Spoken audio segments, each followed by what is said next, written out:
first theorem we're going to look at has to do with arc measures. Okay. The measure of an inscribed angle is half the measure of its intercepted arc.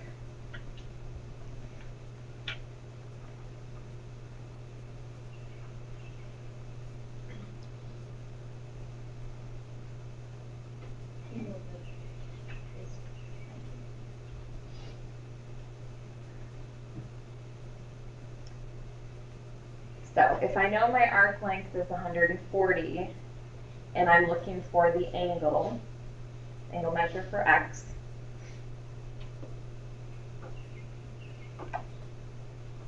measure of x, or x would be 140 divided by 2, or 70 degrees. Okay. Kind of going the opposite direction, if I told you the angle measure to find the arc measure, you would double it. Okay. So you can go back and forth. If you have one, you can find the other.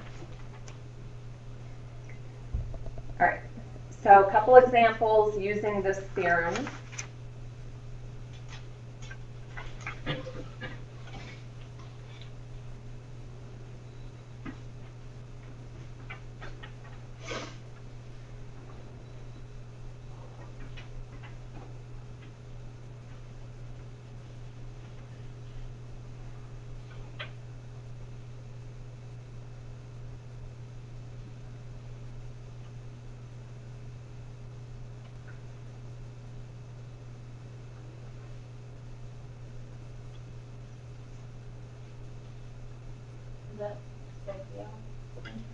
Again, or doesn't have to be, either way.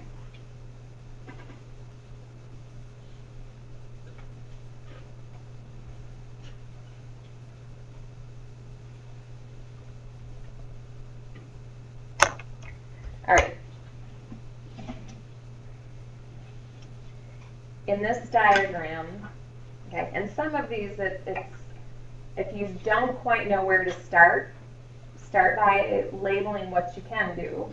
You know, label any arcs that you know. Sometimes it's going to lead you to what you're trying to find. Okay. If I trace the sides of this angle out, allows me to see the arc a little bit easier that goes with that angle. Okay.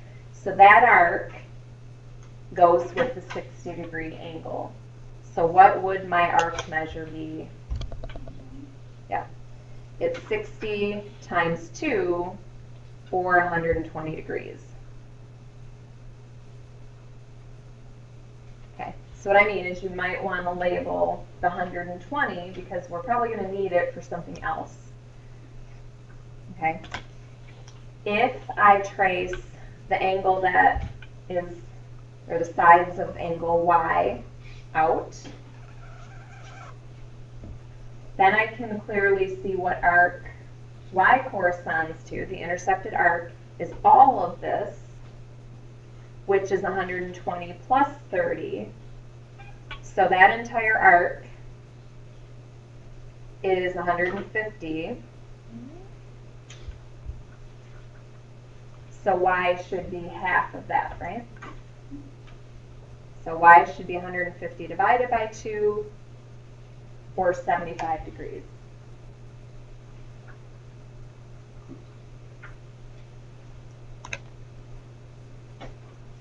I know it's a little bit more drawing, but that's why I would recommend that when you're doing some of these homework problems, if you draw them, it allows you to start labeling what you have. If you're just looking in the book, you might find something but forget what part of it you just found, and it's not going to help you find some of the other things.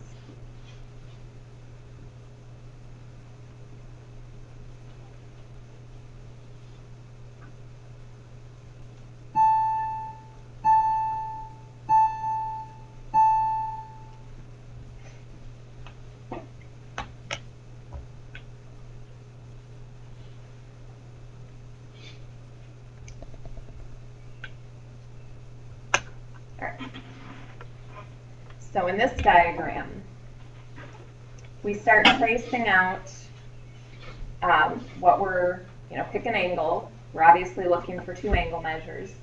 If you extend for x, that allows you to see the arc that we have. What is the measure of arc DF? 70 plus 80, so 150. So x should be half of 150 or 75 degrees.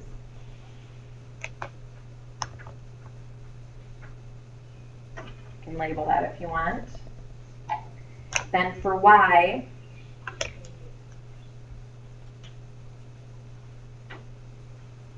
if you follow that out, it appears that we're missing something. We need FG, yes. Yeah. So they're giving you these other arcs, they're giving you basically everything but GF. So if you want GF, you simply need to subtract 70, 80, and 90 from 360, because all of your arcs should add up to 360. So if I add 80 and 90 and 70, if I add 80, 90, and 70, I get 240, yes? So 360 minus 240 leaves me with 120 degrees for this arc. So the whole intercepted arc is 120 plus 70. So the two of these together would be 190. So half of 190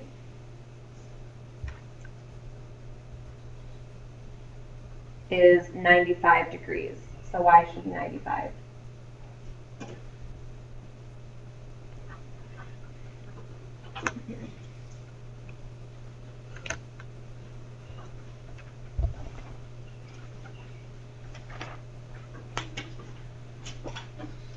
All right. And I think we're going to have you write down the 3 corollaries to that theorem. Okay. Corollaries are kind of spin-offs from a theorem. They're generally accepted as true. They don't need to be proven if the theorem itself was proven. So the first one says 2 inscribed angles that intercept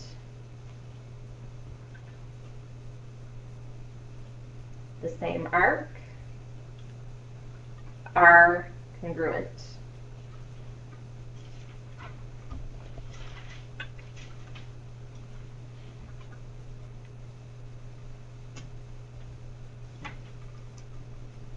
So we're specifically going to use A and B.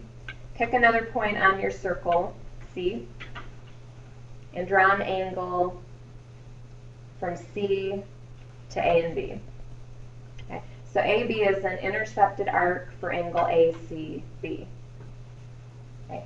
Now pick another point somewhere else on your circle, call it D. Draw lines between D and A, and D and B, and if we ignore C for a minute, you can see that AB is the intercepted arc for angle ADB as well. Okay? What this theorem or corollary says, if this arc, say, is 140 degrees, then this angle here would be half of that, which would be 70. Well, this angle here would also be half of AB, which would also be 70. So we don't need to find that arc measure if we know that they intercept the same arc. These two angles should be congruent. Now, if you're looking the other way, I'm not going to mark it, but this angle right here intersects CD, and so does this angle. So actually, those two angles would be congruent as well. But we'll just show it with one pair of angles. Okay, the arc that they both intercept is AB. So that's what makes them congruent.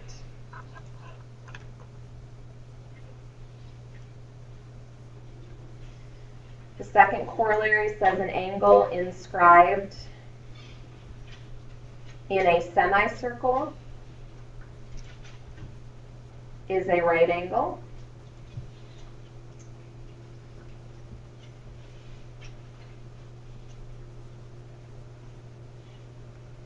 Okay, so draw a diameter and pick a point somewhere on that circle